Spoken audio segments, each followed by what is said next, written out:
All right, let's do it. I'm being seriously. Undertale is a tiny game released on the 15th of September 2015 and started life as a $5,000 Kickstarter.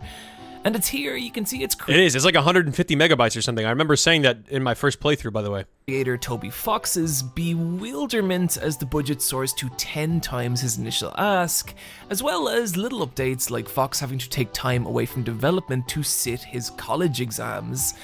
And what I've heard, by the way, I've heard this fun fact about how it was like it tried to raise, Undertale tried to raise a little amount of money for its Kickstarter, and then it got like 10 times more than it wanted to, 50,000 or whatever. I've heard that fun fact like 50 times in my live stream from 50 different people.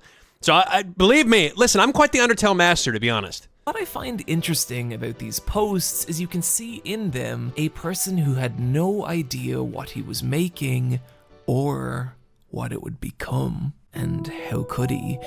5 years later, Undertale has become one of the most massive and bewildering forces on the internet. Okay, okay, this just took quite a dramatic turn. But I just want to say, I literally did not see anything, any information. I did not see any videos on Undertale except for Megalovania. All I knew is that I thought Sans was a villain, by the way. All I knew is that Sans was a character. I thought he was a villain, and I had heard the song, but that's literally all I knew. So when Sans came up and shook my hand, and the whoopee cushion happened, I was like, wait a minute. My emotions and my thoughts were so confused. I was like, wait, isn't this guy a villain or whatever? Seriously, I've done 2 videos like this, and exploring those fandoms, it felt like digging through a mine, but Undertale's was more like staring into a massive, yawning abyss, infinite and ever expanding. Okay, I'm sorry. This is getting so dramatic. Like if I start talking like this in my streams, the viewership would go way up, I bet. Today, we're gonna be playing Celeste. And what I want to do today is look at how that my impression was not bad. How the internet took this tiny little game and transformed it into one of the most loved and hated phenomenon online. And hated? And to do this, we need to start with Undertale itself. I'm guessing... Okay, sorry. It's just, like, his voice is just so dramatic right now. But what does he mean in hated? A lot of people hate Undertale? For everything I've seen, people are, like, obsessed with Undertale. Like, they love it. I haven't seen any Undertale hate. A lot of you know the deal with Undertale. You play as Frisk, a small child who has fallen into an underground kingdom of monsters. I thought it was Deed. And from here, you can treat them like you would in any other RPG and murder them, or... We love murder. Friend. It's a cute idea, but in isolation, it wasn't that new or interesting. What is this? What is this? So sorry? Is this a monster in the game? How do you see this? I've never seen this before. How do you even get to this area? Undertale has great characters, and how much you agree with that is going to define how you feel about this game. Take a character like Undyne. Initially, she just seems like a human murdering machine, but spend time with her and you'll see that... Take a character like Hot Fish Person. Her more homicidal tendencies are just an expression of her loyalty to Asgore. That's how much her friendships mean to her. Whether it's knowing Papyrus is... Okay. Everything she does... All of her aggressive tendencies are out of loyalty to Asgore. Can somebody explain to me how Frisk or me on the controls flinching to go take a look at the different drink options that Undyne has laid out for me, and her hurling a spear at the table, splitting it in half because I flinched to move to go look at the different drink options that I had? How is that out of loyalty to Asgore? That doesn't make any sense to me. And oh my God, I can already see the comments right now saying, oh, of course, Trevor, of course it's her not wanting you to flinch to get up to look at the drink ingredients. Of course that's out of loyalty to Asgore. But no, that's a slight exaggeration. Isn't suited to combat and teaching him to cook instead, or appreciating Alphys's pathetic love of anime. She's someone who's able to see people for what they are rather than what they wish they were, and is able to love... Bro, Super Eye Patch Wolf is throwing strays right now. What does he mean pathetic love of anime? Them for those reasons. And learning all this about a character who first seemed like a standard RPG boss is really endearing. But that same discovery exists for each major character of Undertale, whether it's Alfie's self-deprecating humor hiding an intense layer Wait, did he of just say guilt. did he just say Alfies? Have I been saying it wrong the entire time? I say Alphys. Is it Alfies? Alfies? It reminds me of feces. I'm going to continue to say Alphys. and self-loathing, Flowey's hateful, pathetic existence, or Mettaton's journey to transition into a body they can be themselves in. Despite the fact that a single playthrough of Undertale takes about 6 hours, you get a lot of these characters, and I think A single playthrough of Undertale takes about 6 hours. I think my first playthrough, it was 5 streams of 4 or like 3 to 4 hours each, so it was like 16 to 18 hours or something like that. the reason for that is how subtly their personalities are communicated. Each character has a home that you can explore. Yes. full of Frisk's personality is an unforgettable one. My favorite thing that Frisk says is, as well as each character having their own highly expressive theme music. Like, take Asgore, the king of the monsters waiting for you at the end that is, of the okay, game. here's what I will say. In Sans' theme, I'm not talking about Megalovania, I'm talking about Sans, period. In that theme, Toby Fox's decision of adding that, whatever that like little bass line is, the bass saxophone that like walks up and down, it like walks a bass line, was genius. Like that hits so hard. Who you are constantly told is this super nice guy, but who has also murdered 6 human children, your soul being the 7th and final one he needs to break the barrier trapping his people underground. Yeah, that did, okay, honestly, it did kind of go by the wayside that Asgore literally murdered 6 other children. Because, like, most other monsters, like Papyrus, Sans, Undyne, all of them say, oh yeah, just talk with him. You know, Asgore's actually kind of, he's a really nice guy. You kind of remind me of Asgore, or whatever. Like, they paint a picture that Asgore is like some really nice, soft teddy bear. But the only person that like actually paints the picture that Asgore literally murdered 6 children was Torio. And that same level of expression can be found everywhere in the underground, even in a lot of the really tiny... By the way, this is more so a question, but Asgore was a vicious, rage-driven murderer for the first couple children, right? And then slowly became more, oh man, like what am I really doing? Am I really doing the right thing? Tiny little side characters. From Burger Pants, the nihilistic, vaguely unhinged fast food worker, to Muffet the Spider, who is about as adorable as you could make one of those abominable hell creatures, to Napstablook, the depressed... Here's what I will say.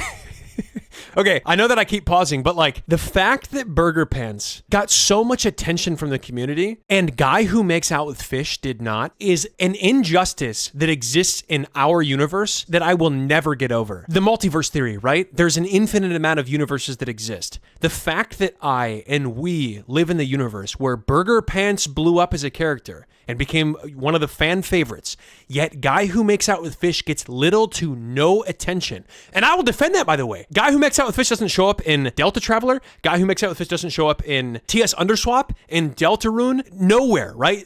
Guy Who Makes Out with Fish only shows up in Undertale. And yet Burger Pants, I had people saying, oh my god, Burger Pants, when he took off his mask in Deltarune, and Burger Pants, you know, revealed that he was like working for that pizza place or whatever. People were like, oh my god, it's Burger Pants, whoa, yay. It's like, where's that same love for Guy Who Makes Out with Fish? And literally, the entire reason why I think Burger Pants is so popular, or became so popular, was because he smokes a doobie. Like with a condescendingly cocky face in the Genocide run. If Toby Fox would have placed a doobie in Guy Who Makes Out with Fish's mouth and made it a recurring theme, I guarantee he would have been just as popular, if not more popular than Burger Pants. Like, everything relates back to doobie. ghost who at one point asks you to lie on the ground with him and listen to trance music, and oh my god, I don't know that I've ever related to a fictional character this much. And it all comes together to create this world. That part was really nice. When the first time that I made the top 5, my top 5 Undertale characters, the clip is still on my other channel, but Napstablook was in that list specifically for that moment. Of memorable little creatures who have been forced underground by humans, yet have still managed to scrape together happiness in that. But there's this undercurrent of longing for something more, a desire to escape the underground for a better life under an open sky. And it's sad, but it's that contrast. Okay, so this is one thing that I said in my first playthrough, in the first video of me playing Undertale. Better life, right? The surface is a better life. I said this then, and I've said this many times since then. If Undertale was real life and I were Frisk, there's not a chance in hell I would have left Toriel's house. Not a chance. Toriel literally hand delivers B-Scotch cinnamon pie to our bedside as we're sleeping. And yet Frisk is like, how do I leave? How do I leave? How do I get back to the surface? No, chimp that. I'm staying there in Toriel's house. We're just gonna be chilling, listening to the Ruins soundtrack, eating B-Scotch cinnamon pie, and occasionally having snails for meals. I would be totally fine just chilling there doing that the entire time. The reason I make a big deal about this is if you don't care about these characters, if you don't believe in this world, then the choices offered by Undertale's battle system, they don't mean anything. But if you do, that's where the option to kill or spare these monsters starts to carry This is a face that is unforgettable. This is a face that you just you just don't forget, you know what I mean? real emotional weight. But it would still all be for nothing if the game didn't react to your decisions in a meaningful way.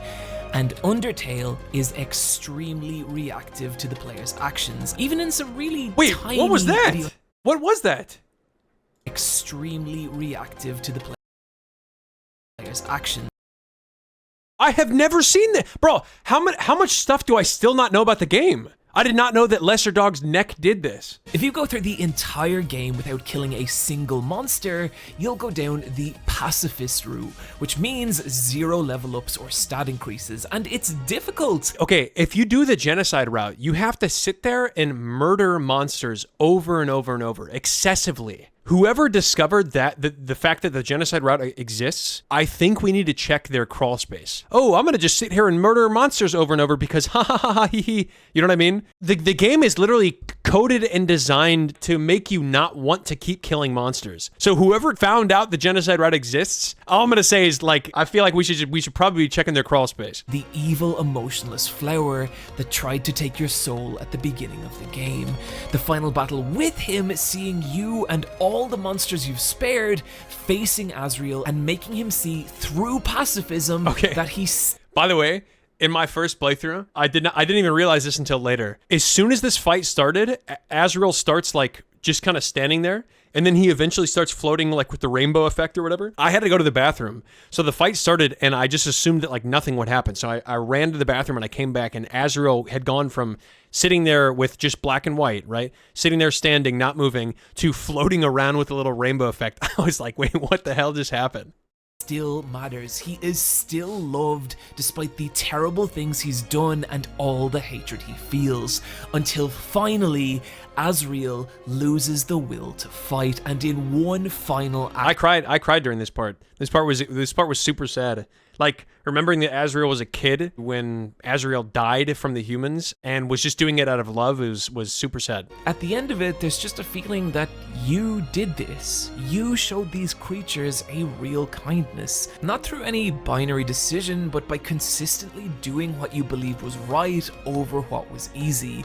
And the result is a ending that feels meaningful and responsive to your actions. A genuine statement. Bro, when did we see Onion-san chilling on the beach shore? And when did we see Undyne kiss Alphys? Did I see that in my playthrough? Like, if that's the ending credits thing, I don't remember that. Go back to the title screen and you'll be met by Flowey, who warns you that there is one final threat to this world. You. You have given these characters the best Evil possible Ducky. life, and now you have the option to just walk away and let them be happy, or you could reset the game and start again. Nope, that's exactly what I did. After my pacifist run, I walked away. I never touched Undertale again. I let the monsters of that universe live in peace and quiet for the entire time. And what's interesting is he's not talking to Frisk the character. He's talking to you, the player. So why would you do this? To see what happens. And specifically, what happens if you kill every single monster in the underground? Oh, that makes sense. Yeah, that makes sense. Actually, I think I just realized why. I think I just realized how Genocide was found. That you finish pacifist, you don't kill anybody because the game kind of like urges you in that direction. And then when you finish the game, the true reset option is available. And the natural thought that one thinks to themselves is, wait a minute, what happens if I murder like everything? But the thing is though, to keep killing things over and over, you have to kill like specific things in specific regions. I guess in a way, the game is coded that you first do pacifist and then do genocide. Like that's how Toby intended for the player to play the game. The underground transforms into this haunting, empty place as the monsters flee from you, abandoning their homes and even leaving notes begging you not to. 07. Everybody evacuated Groblies. This is how it all began, by the way. Hurt their family. It feels cruel, like you are some terrible, violent force in this world. The major encounters of the game changing to reflect that, and none more so than your battle with Undyne. Okay, by the way, to be completely honest, after I did Undertale Genocide, the Genocide route, I feel like I literally I started to become numb to making decisions in video games. It certainly changed the way that I think about video games permanently, I feel like. Before the battle is mortally wounded trying to save a child from you, and just listen to the dialogue here. Human, no, whatever you are, for the sake of the whole world, I, Undyne, will strike you down. Okay, all right. I know that I'm going to be in the minority here, okay? The voiceover getting so emotional broke me out of the immersion. Because all I could focus on was like, wow, this voiceover is getting really dramatic right now. I know that I'm in the minority, okay? Everybody relax. But I will say for a brief moment, all I heard was... Human, no, whatever you are. Because you're not human. Not in this world. Humans cannot control time. Humans... All I gotta say is Undertale was my first game like this, where the game starts talking directly to you. And after hours and hours of being called human, no, whatever you are, and freak, and all the other things that you get called throughout this playthrough, it was like, I was like, man, this sucks. Like, this is terrible. You are not human. You're a being that exists outside this fictional reality. Mm-hmm.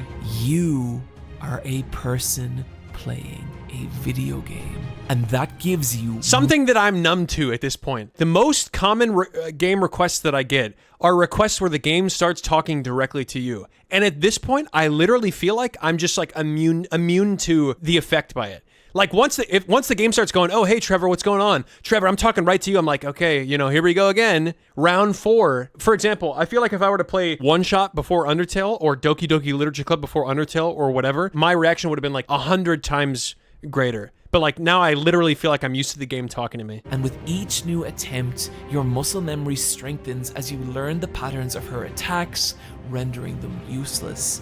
You are growing.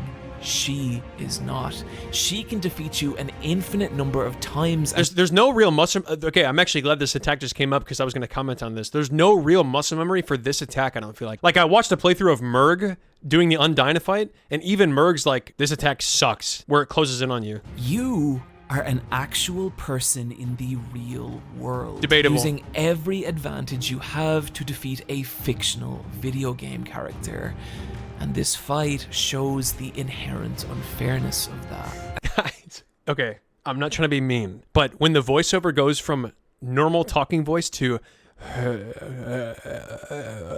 don't even know how to achieve sounding like that. And this isn't the only moment the game acknowledges this. Remember the moment where Sans knows you've reset your save file? This happens because each time you reload a save, that is canonical. It is the player manipulating the timeline of this world. Something that becomes... I don't remember that, by the way. Sans saying that in the beginning, I don't remember. I remember him saying, "Oh, that looks like the face of somebody that died 9 times in a row or whatever." I remember that, but I don't remember him commenting, "Oh, like have we met before or whatever?" in the beginning. I don't remember that. He saved everyone. He killed everyone over and over until the people of this world to him became nothing but sets of numbers and lines of dialogue, like characters in a video game. And that power is what made Flowey so pathetic. That's what I feel like, by the way. That's genuinely what it feels like. Like I said before, I've just become more emotionally numb to decision-making in video games. But this is the strength of Undertale. It presents you with a choice through its battles,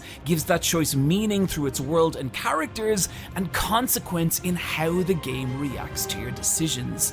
And it uses— Bro, when I see Undyne and Alphys in the garbage dump, I get PTSD flashbacks of the second or third time in a row that we get friend-zoned in Undertale. To be honest, Pacifist might even be more emotionally scarring than Genocide, because you gotta deal with getting friend-zoned 100 times over. Uses that to reach out beyond the screen and form a real connection with you, the person holding the controller. And at its best, that's a powerful personal experience, and why I think people react to this game the way they do. And oh boy, do people. God.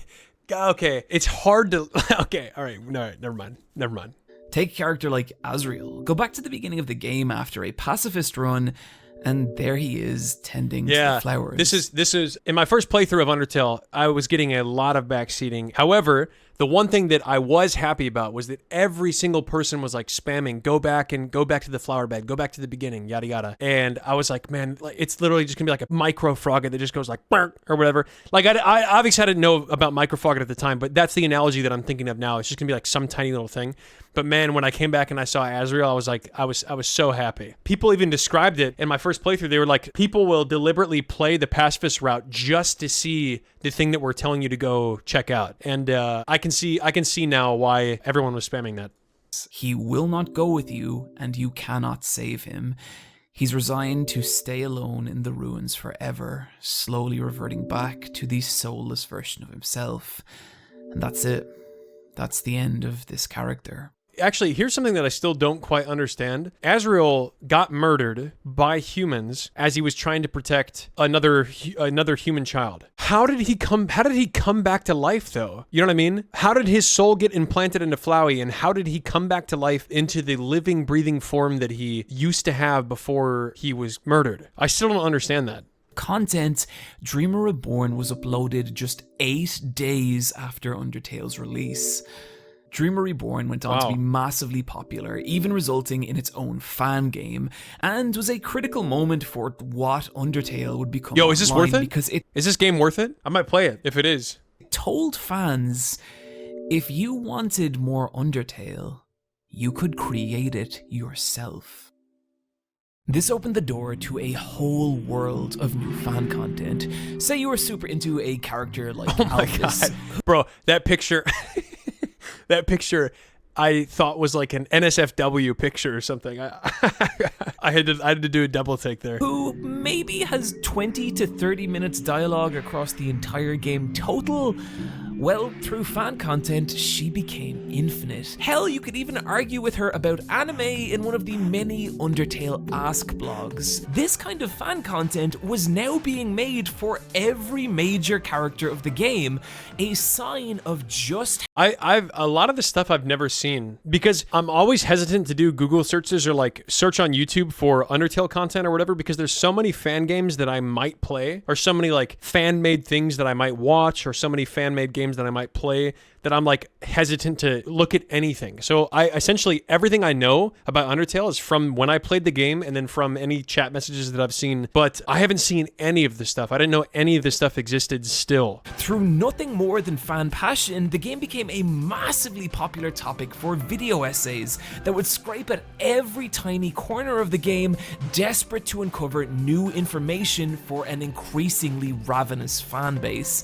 The game even reached some of the most... wait, that was in Delta Traveler too. That room was in Delta Traveler. Nobody knows what's behind that curtain, right? Popular creators on the internet who would stream and let's play this niche indie RPG to audiences of millions, leading to massive influxes of new fans. No matter how dramatic the showdowns in Undertale felt, I'm pretty sure I remember hearing from someone that Markiplier played Undertale, and the fans were so, like, his fans were so crazy in his chat about wanting him to play the game exactly the way that they wanted, that he just stopped playing. I think it's true, but I can definitely see how that's the case, because out of every single game that I've played so far, all of them, Undertale is by far the one where the highest percentage of people will stop by and just start saying exactly, oh, you do this, go back, oh, you missed a dialogue option. The highest frequency of people that I've had do that is while I was playing Undertale or Deltarune also. Letting us experience the sheer lunacy of the ratings-driven war with Metaton, This is awesome. Violent, desperate cruelty of a no-mercy route Undyne, or the sheer tragic beauty. Okay, here's one thing I want to say based on like just branching off what I literally just said. While again, the highest frequency of people that kind of stop by and just start like backseating and start saying, "Oh, do this, do that, play the game the way that I want you to play it." You also have like crazy stuff like this. So like probably 99% of the Undertale community is probably like just filled with like people that love the game and do like cool stuff like this. But that 1% that's not like that and that's like kind of toxic is very loud. Every single game community, every single community of any kind will have some percentage of fans that are kind of like toxic and negative. But from my experience of the games that I've played, the small percentage of people that are like that for Undertale are extremely loud. From my experience as a guy on the computer. A desire to recreate how these fights felt. And I'm guessing that's why the most popular by far is the battle with Sans. Yeah.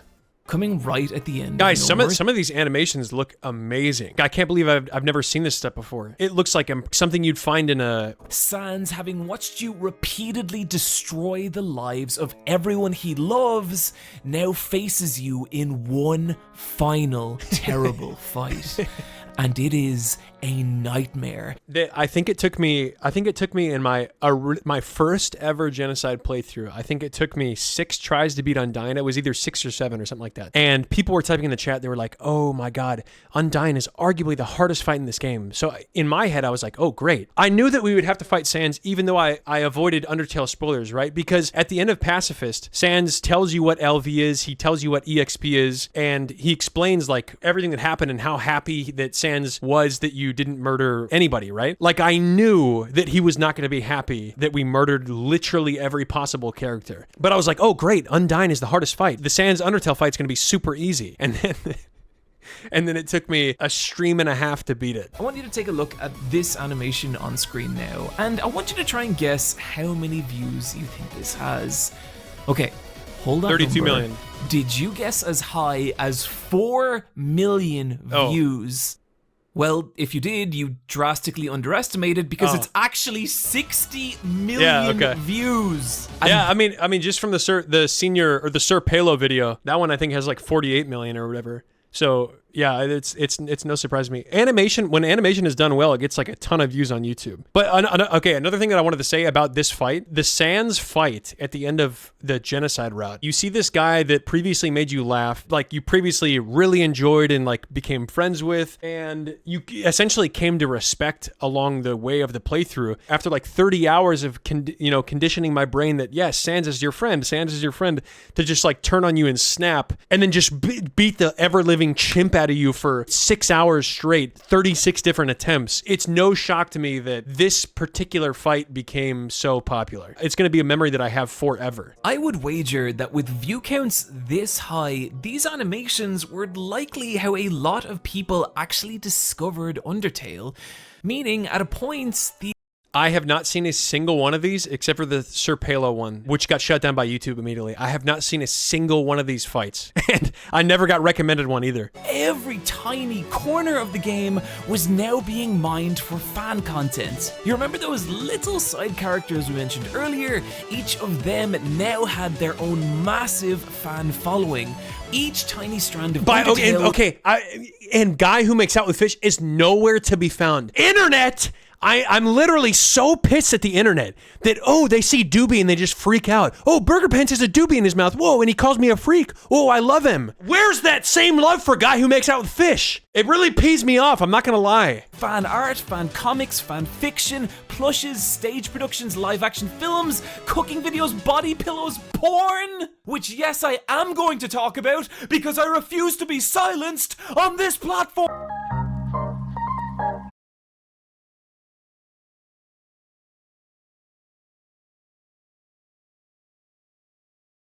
I just need a moment. I just need a moment to process.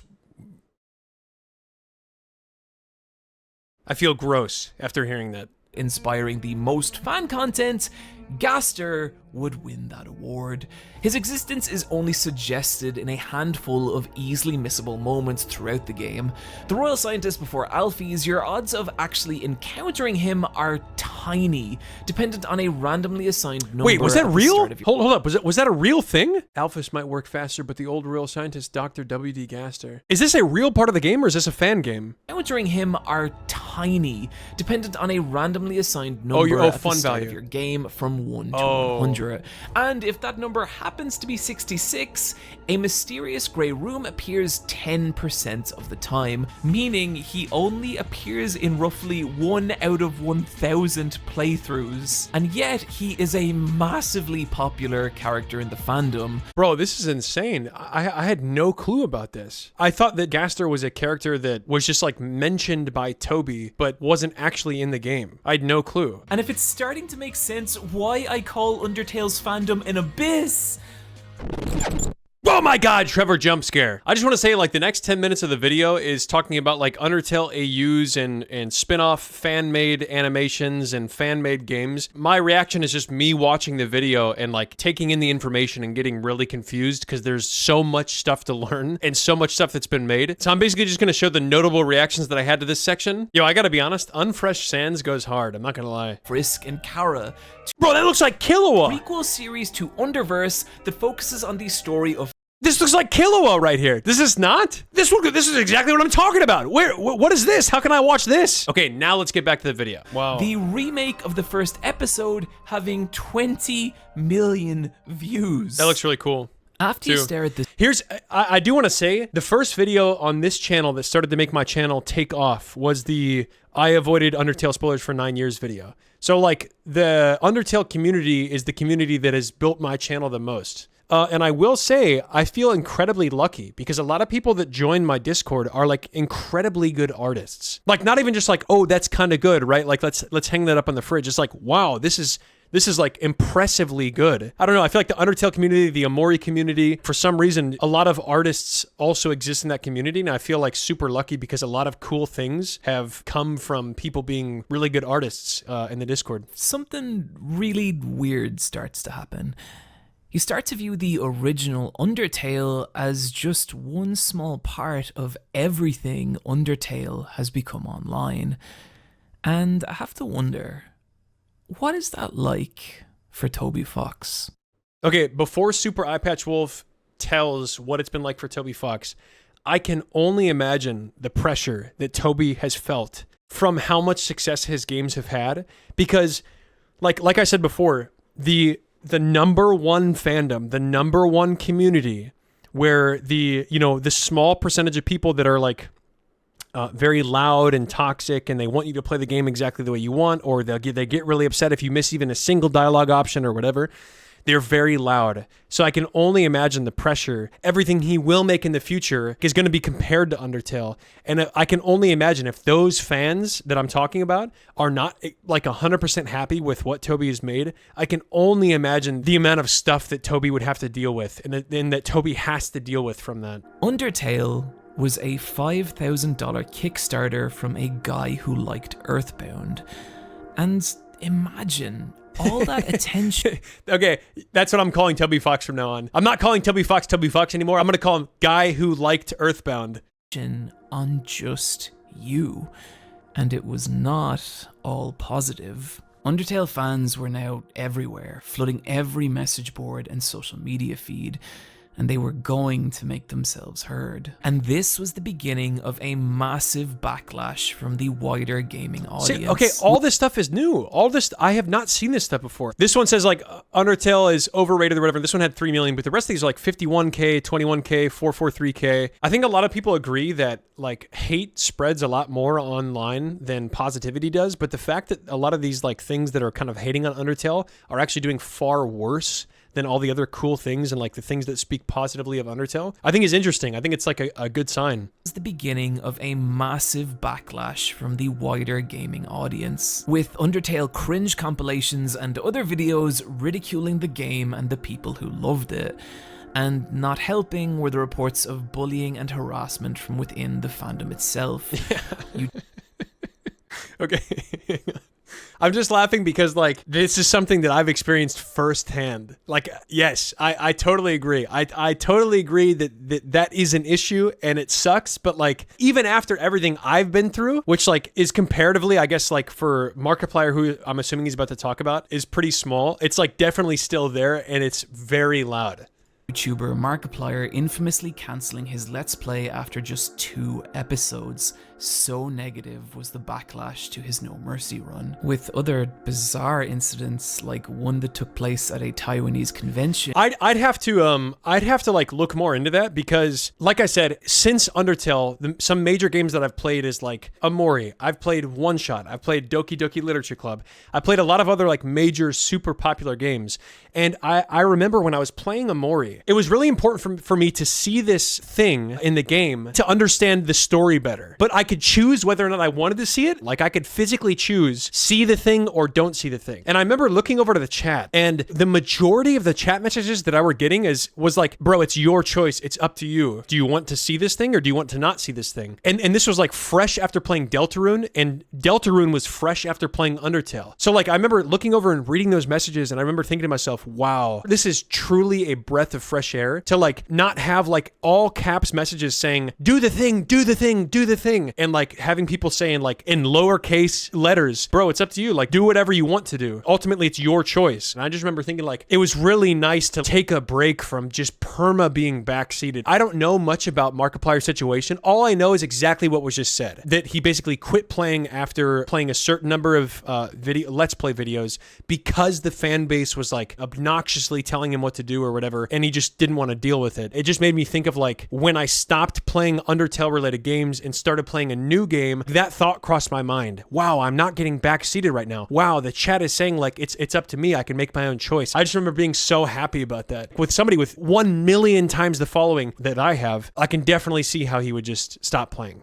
In which a popular fan artist was injured after she was given a cookie with a needle baked into it. You're gonna find stories like this from any community that grows large enough, but this was the level that this niche indie RPG had now reached. So again, I agree that there are extremists in every single fandom that exists, not just video games, but every single fandom. I will say again, it seems that the types of fans like that in this community just tend to command a much larger presence for some reason. And if you want an idea of how intense that might have been, both the creators of Underfell and Underswap deleted their original blogs. And just imagine what it's like when even the people making things from the thing you made are unable to withstand that massive online feedback. If I had to guess, I'm probably going to get some hate in the comments of this video saying, bro just hates the Undertale community or whatever. No, I totally understand. Like 99% of the community is like, first off, super talented artists, but second off, just like lovers of the game. But I remember reading a comment in my own videos where it's like, somebody was saying something along the lines of, why is there so much backseating in Trevor's stream right now? You know, didn't we learn from Markiplier to like stop the backseating and stop, you know, being so loud and everything? And I did not know that the original creators of the blog Underswap and Underfell, whatever else he said, deleted their blogs. Like, why is it that that small percentage of the community still exists if they're just destroying any other possible good thing that's coming from it? Even the creators of these AUs can't handle the pressure from, you know, this small percentage of fans and are deleting their blogs. At what point does that small minority of the community think, oh my gosh, like maybe we are dissuading people from continuing to make cool AUs about this game that we love? I can't ever imagine a world where people are not like, okay, maybe we do have to dial it back a bit. Maybe we are being a little bit overwhelming. So I can't wait to read whatever comments I get on this video. But all this attention stressed me out.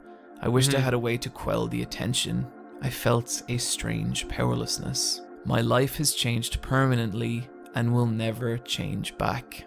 I gotta say, it's kind of sad, man. Like, I just can't imagine being a guy who liked Earthbound's shoes. Like, he really did. He made a great game. To reach this level of popularity, it's just gotta be so much pressure. Undertale is a teeny tiny little game that released on the 15th of September 2015. And at the time, I was making my first YouTube video. That's right. Oh, bro, This W. whole video is just... Wait, why you should watch Hunter x Hunter? I gotta watch that video next. I've been doing this for 5 years, and somehow in that time, what to me has always been this small personal YouTube channel has grown to nearly... Small personal YouTube channel. I'm watching him scroll past several videos with over 1 million views, and all of which at least have like a couple 100,000. 1 million subscribers, which is something I find equally exciting and horrifying. I love you guys. I really do.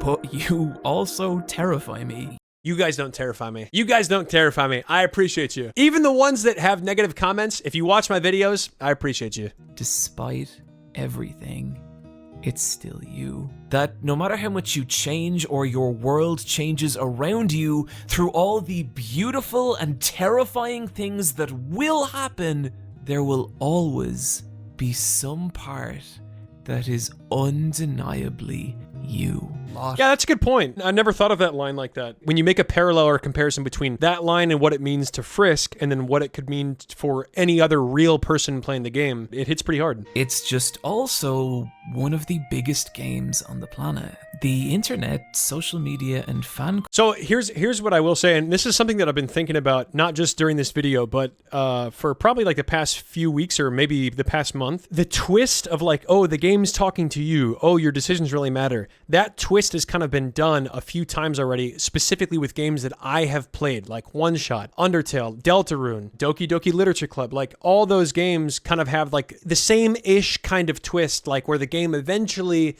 starts talking to you. I wonder what like the next big game-breaking twist is going to be that like shakes the internet. But it also means people across the world get to experience things they never otherwise would have. And with Undertale, I'm really glad that happened. I really hope you had W a good video. time. First off, I learned about a couple of things that happened in Undertale that I had no clue about. But second off, I learned about a lot of AU stuff that I didn't know about. Undertale AU stuff. But yeah, it's a good video.